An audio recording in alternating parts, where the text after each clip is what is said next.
Здравейте, аз съм Алекс и днес ще ви обясня как тоновете спасяват рисунките ви.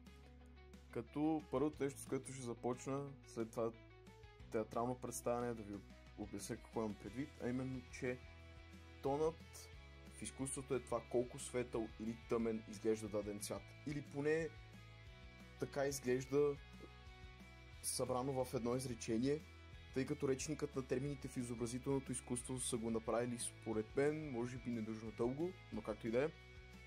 Без значение дали имаме бойна сцена, композиция, която притежава дълбочина, дизайн на създание или персонажи, тоновете ще помогнат като цяло да разграничаваме форми с приоритет, да насочваме точки на интерес чрез контраст и дори да придаваме настроение на по-сложна рисунка или дизайн. Като сега ще разгледаме няколко сценария, в които тоновете и конкретно тоналността може да бъде приложена за постигане на по-драматичен ефект или като цяло за изглаждане на една композиция. И така, първият сценарий, който ще разгледаме е перспектива. Много рисунки перспективата естествено играе много важна роля за постигането на реализъм, дълбочина, настроение, каквото друго може да сетите, което е свързано с пейзажи като цяло, защото нали, там ще участва перспективата. Защо съм кръстил перспектива тази точка? В перспектива може да използваме тоналност да подсилим това, за което говоря. Не искам да се повтарям просто. И примерът е ето тази малка композиция, която направих. Това са три кубични форми, които, както виждате, посредством тоналност, едната изглежда по-напред и другите малко по-назад. И колкото по-назад отиват зад хоризонт, толкова по-бледи и по-слабо наситени стават с приближение към обежната точка. И естествено можем да го видим навсякъде това нещо, дори не е нужно да имаме чак толкова силен пример, но ето тази рисунка от Как да си дресираш дракон. Това е концептуална рисунка, която мисля, че е от някаква книга. И в нея, ако я направим черно-бяла, можем да видим как перспективата е много добре показана, защото колкото е по-близък един обект, по-близките скали са по-тъмни и колкото повече се отдалечават, толкова по-се губят в пейзажа. Същото правило за перспектива може да бъде приложено и в традиционното изкуство. Един пример, който съм извадил за видеото е на Иван Шишкин "Дъжд в Дъбова гора", където ясно се вижда, че дърветата, които са по-напреден план, са доста детайлни и са доста по-тъмни, отколкото дърветата, които започват да изчезват в пейзажа, и когато вече направим цвет на рисунката, цветовете допринасят още повече за изграждането на дълбочината в самата композиция. Множество трудни думи знам, но се свиква. Насочване на вниманието.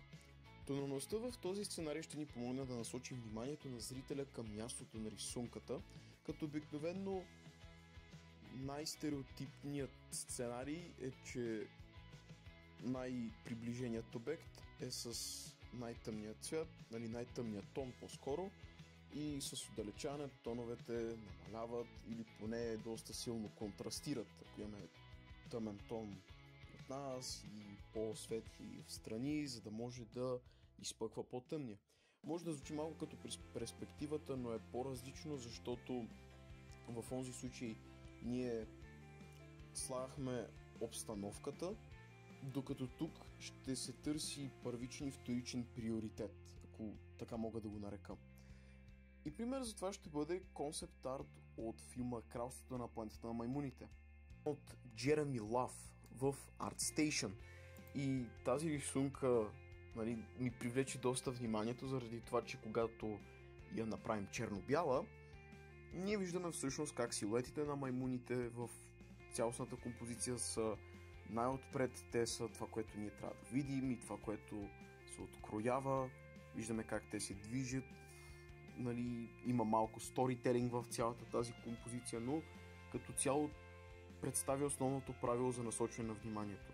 Имаме елемент с първичен приоритет, в случая разходката на тези два примата, тези две маймуни, и всичко оставащо около страни, този самолет, който е обзет от всякаква растителност. Персонажи. За този сценарий ще си изберем опитно зайче, върху което ще прилагаме нещата, които смятам да обърна внимание в тази точка, а именно нашето опитно зайче ще бъде Блатоплам от Бен 10. знам много силен избор, много авторитетен образ. И така, относно персонажи, тоновете могат да помогнат за изчистване на силуета и като цяло самата фигура на персонажа да се разчита по-добре. И конкретно тук е, че ако вземем тази прилична рисунка на Батоплам и я сложим с неин двойник, обаче двойникът изравним тоновете, т.е. всеки цвят има един и същи тон, т.е. еднакво тъмни са или еднакво светли са цветовете, виждаме как всъщност отдалеч силуетът не изглежда нищо особено, но когато приближим цветовете и всъщност вземем тоновете, не точно цветовете, тоновете, ако вземем тоновете и ги наложим един до друг, ще видим как първият пример се откроява много повече, отколкото втория пример, където тоновете са изравнени. Цветовите тонове са изравнени, което показва, че разлика в тоновете е важна при създаването на персонаж, за да може той да се откроява след това и в средата и след това да се разчита неговият силует по-добре. Сега това не е точно точка, но как можем да разберем тоновете на рисунката ни в дигитална среда, докато все още работим с самата рисунка. И не е достатъчно просто да се вземе Hue and Saturation и просто се намали Saturation-а, т.е. наситеността на цвета. А има един доста лесничък трик, който може да ползвате всеки път, когато искате да видите или просто в черно-бяло, да прехвърлите рисунката в черно-бяло, за да ви е по-лесно да разберете дали примерно даденото нещо се откроява или има върху какво да работите.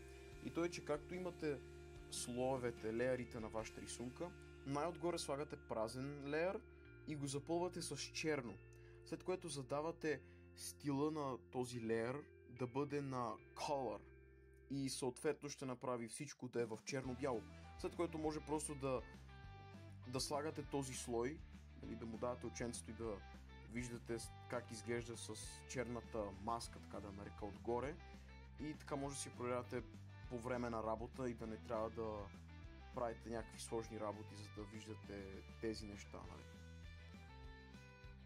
Реших да завърша клипа с един експеримент, който да ви покажа, използвайки четка, която постоянно си променя цвета, но за сметка на това оставя същите тонове. Нарисувах едно малко растение, което в края ще видите как изглежда вече с цветове, а не както в момента черно-бяло, но просто не исках да виждам с какви цветове работя, всичко да е на случайен принцип. Идеята е просто да уловим тоновете така, че самото цвете да си личи, че цвете, растение мисля, цвете, каквото искате го наречете. Да, останете с таймлапса, за да видите резултата.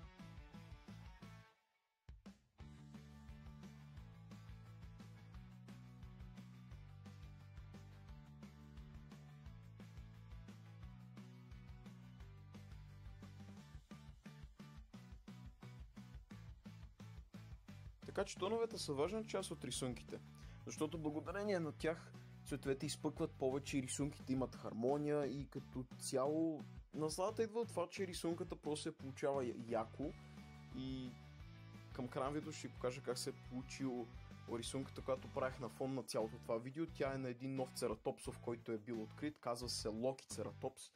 Локи Цератопс заради рогата на яката, които напомнят на рогата на Локи, на каската на Локи. И така, препоръчвам ви да започнете да упражнявате тоналност в рисунките си и да видите докъде ще стигнете, и също е да ви напомня, че тоналността е нещо, което може да използвате в творбите си за по-нататък.